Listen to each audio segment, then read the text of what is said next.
무엇을 위해 달려가고 있습니까? 라는 제목으로 함께 하나님 말씀을 나눠보고자 합니다. 여러분은 혹시 독일의 철학자 한나 아렌트가 쓴 예루살렘의 아이히만이라는 책을 알고 있습니까?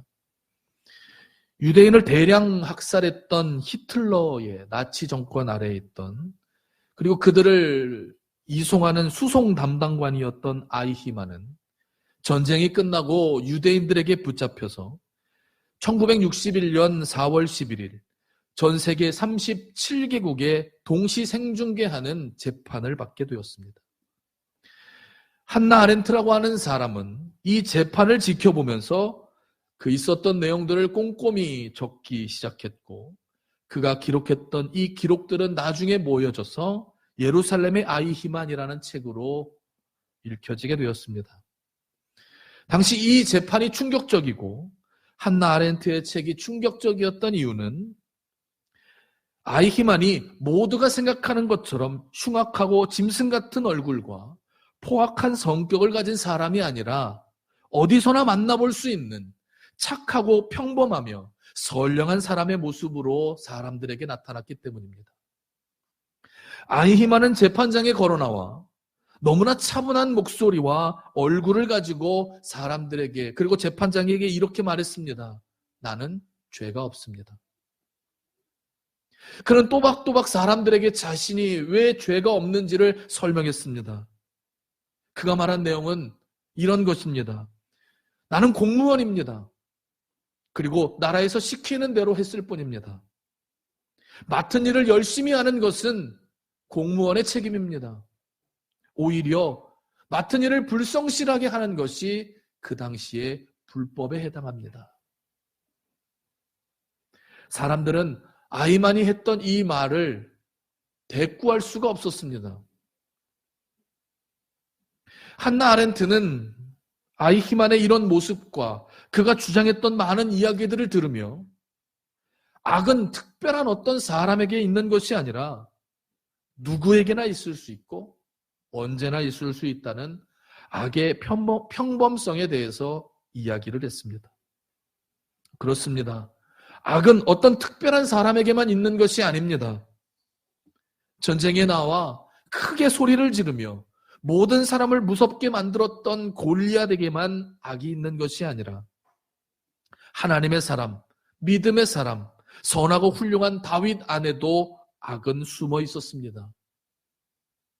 그리고 그 악은 언제든지 기회만 되면 우리 앞에 그 모습을 드러냅니다. 악은 우리 안에도 숨어 있습니다. 누구나 악한 사람이 될 수 있고 누구나 악마처럼 행동할 수 있습니다. 기회가 된다면 누구나, 그리고 언제든지 한나 아렌트처럼 600만의 유대인들을 대량 학살하는 자리에 설 수 있고, 오늘 본문에 등장하는 사울처럼 믿는 사람들을 잡아다가 옥에 가두는 그런 사람이 될 수도 있습니다. 오늘 본문에는 위협과 살기가 등등하여 다메섹까지 믿는 사람들을 잡으러 가는 무서운 얼굴을 하는 사울의 모습이 등장합니다. 저는 이러한 기록들이 아마도 실제의 사울의 모습이 아니라 당시 많은 그리스도인들의 머릿속에 떠오르는 사울의 모습이 이런 모습을 하고 있었지 않았는가라는 생각을 가져봅니다.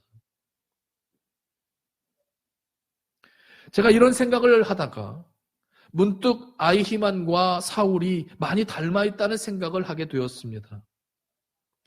아이히만은 유대인들을 죽음의 수용소로 보내는 일을 했고, 사울은 믿는 사람들을 잡아 예루살렘으로 보내는 일을 하고 있습니다. 이들은 모두 시키는 대로 자기가 맡은 일을 성실히 감당했고 어떤 죄책감도, 어떤 미안한 마음도 가지고 있지 않았습니다. 그들은 오히려 자기가 하고 있는 일에 자부심을 느끼고 그 누구보다 그 일을 잘하고 있다고 스스로를 칭찬하며 살았습니다. 저는 오늘 본문의 이야기를 읽으며 이들이 누군가로부터 명령을 받아 그 일을 시작하고 있다는 사실에 이 말씀을 읽어보았습니다. 사울은 믿는 사람을 잡아 가두는 것이 즐거워서 지금 이 일을 하고 있는 것이 아닙니다. 또한 믿는 사람들이 너무나 미워서 그들이 모두 다 죽었으면 하는 바람으로 이들을 잡아들이는 것도 아니라고 생각합니다. 그는 그저 대제사장의 명령을 받아 그리스도인들을 잡아들이기 시작하고 있다는 것입니다. 제가 사울의 이야기를 읽으며 갑자기 아히만의 이야기를 떠올렸던 이유가 바로 이것이 아닌가 생각합니다. 이들은 모두 시켜서 하는 사람들입니다. 그리고 저는 이 사람들의 모습을 살펴보면서 시켜서 하는 사람이 얼마나 무서운 일을 할 수 있는가를 다시 한번 생각해 보게 됩니다. 그렇습니다. 사람들은 누군가가 시키면 아무 생각 없이 무서운 일들도 서슴없이 할 수 있습니다. 아히만은 수많은 그리스도인들을, 수많은 유대인들을 죽음으로 몰아넣는 일을 하면서도 조금도 죄책감을 가지지 않았습니다. 사울 역시 그 많은 그리스도인들을 잡아가두면서도 조금도 미안해하지 않았습니다. 그것은 그들은 모두가 시켜서 했기 때문입니다. 한나 아렌트는 자기가 쓴 책의 마지막에 이런 말을 남겼습니다. 아히만이 가진 근면성 자체는 죄가 될 수 없다. 그럼에도 그의 죄가 명백한 이유는 그가 생각 없이 따르는 순종을 가지고 있었기 때문이다. 한나 아렌트의 말처럼 아히만의 근면과 성실에는 아무 문제가 없습니다. 오늘 본문에 등장하는 사울도 자기가 맡은 일을 성실히 한 것에는 아무 문제가 없습니다. 오히려 열심히 했다고 칭찬을 들어야 할지도 모릅니다. 그러나 한나 아렌트가 지적한 것처럼 자신이 무엇을 하고 있는지, 자기가 지금 하고 있는 일이 무슨 의미를 가지고 있는지 아무 생각도 없이 그저 명령을 따르기만 했던 이 모두가, 그리고 이들이 가지고 있던 순종이 아주 큰 문제가 있다고 지적하고 싶습니다. 한 기관에서 실험을 하나 했습니다. 잘 차려입은 중년 남성이 지나가는 사람들에게 부탁을 하기 시작합니다. 내가 아주 중요한 일이 있어서 그런데 나 대신 저 도서관에 들어가서 내가 말하는 책 2페이지를 찢어갖고 나왔으면 좋겠다. 부탁한다. 이런 말도 안 되는 부탁들을 사람들에게 하기 시작합니다. 놀라운 것은 이런 말도 안 되는 부탁들을 생각보다 많은 사람들이 들어준다는 것입니다. 태어나서 책을 한 번도 찢어보지 못한 사람도, 도서관에서 책을 찢으면 안 된다는 것을 아는 사람들도 잘 차려입은 중년 남성의 부탁을 받아 아무 생각 없이 책을 찢어갖고 나온다는 사실입니다. 이러한 연구를 통해서 착하고 순종적인 사람도 누군가가 시켰을 때 얼마든지 악한 일을 할 수 있다는 결론을 얻게 되었습니다. 여러분, 놀라운 결과 아닙니까? 착하고 순종적인 사람, 그리고 믿을 만한 사람도 얼마든지 악한 사람이 될 수 있습니다. 우리는 사울의 악한 행동 뒤에 그 일을 시킨 사람이 있다는 것을 알아야 합니다. 사울은 그냥 악한 행동을 한 것이 아닙니다. 아히만은 혼자서 그 악한 일을 감당한 것이 아닙니다. 그들의 뒤에는 그 일을 시킨 사람이 있습니다. 요한복음 13장 2절에 보면 마귀가 벌써 시몬의 아들 가룟 유다의 마음에 예수를 팔 생각을 넣었더라 라고 기록하고 있습니다. 가룟 유다는 어느 날 갑자기 예수님이 미워서 예수님을 판 것이 아닙니다. 성경은 그의 행동을 분명히 기록하고 있습니다. 마귀가 예수를 팔 생각을 그 마음에 넣었다. 우리는 우리가 어떤 악한 행동을 할 때, 우리가 하나님이 기뻐하지 않는 어떤 행동을 할 때, 그 사람이 악한 사람이고, 그 사람은 죽을 사람이고, 그 사람은 저주받을 사람이 아니라, 그 사람 뒤에 그 악한 행동을, 그 마음을 넣는 그 어떤 악한 존재가 있다는 사실을 반드시 알아야 합니다.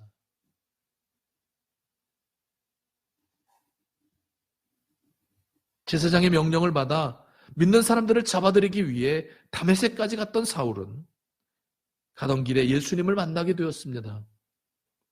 그리고 예수님을 만나고 나서야 자기가 지금 무슨 행동을 하고 있는지, 자기가 했던 행동들이 무엇을 의미하는지 알게 되었습니다. 여러분 놀라지 마십시오. 사울은 누구보다 주를 위해 살았습니다. 주를 위해 먼 길을 마다하지 않고 가기를 수차례 다녀왔고, 남들은 싫어하는 그 잔인한 일들도 이것이 주를 위한 일이다라는 마음으로 감당해 나갔습니다. 많은 사람들이 자기를 욕한다는 사실을 알았지만 사울은 이것이 하나님의 영광이 된다면 욕먹어도 괜찮다는 마음으로 그 일에 최선을 다하며 살았습니다.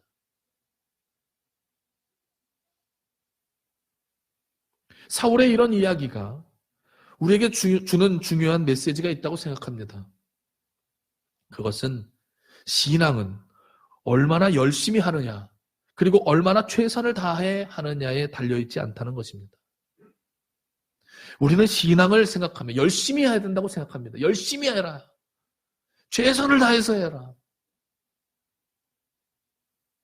그런데 오늘 우리가 읽은 이 사울의 이야기는 누구보다 열심히, 누구보다 최선을 다해서 했던 사울의 이야기를 함께 읽고 있습니다. 그렇습니다. 신앙은 열심히 하는 것이 아닙니다. 신앙은 최선을 다해서 하는 것이 아닙니다. 마태복음 7장 21절부터 23절에는 이런 말씀이 있습니다. 예수님께서 사람들에게 이렇게 말합니다. 나더러 주여 주여 하는 자마다 다 천국에 들어갈 것이 아니요 다만 하늘에 계신 내 아버지의 뜻대로 행하는 자라야 들어가리라.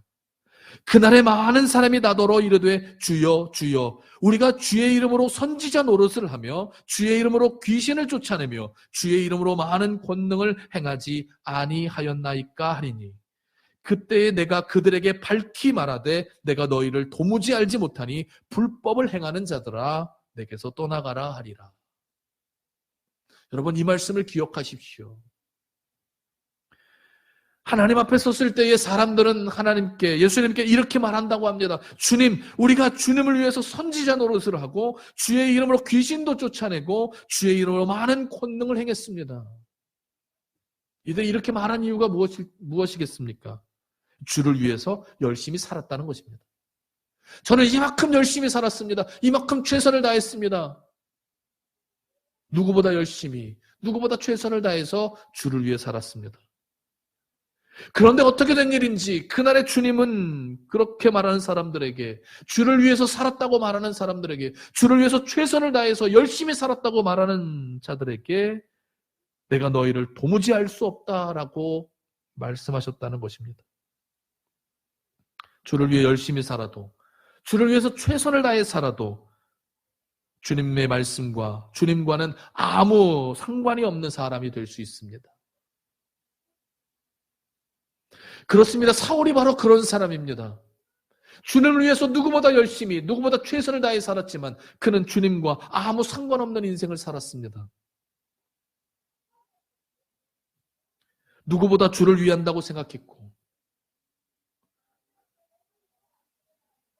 누구보다 최선을 다해 앞장서서 주를 위해서 하는 사람이라고 믿었지만 그는 오히려 주를 박해하는 사람이 되었습니다. 예수님을 만나기 전에는 알 수 없었습니다.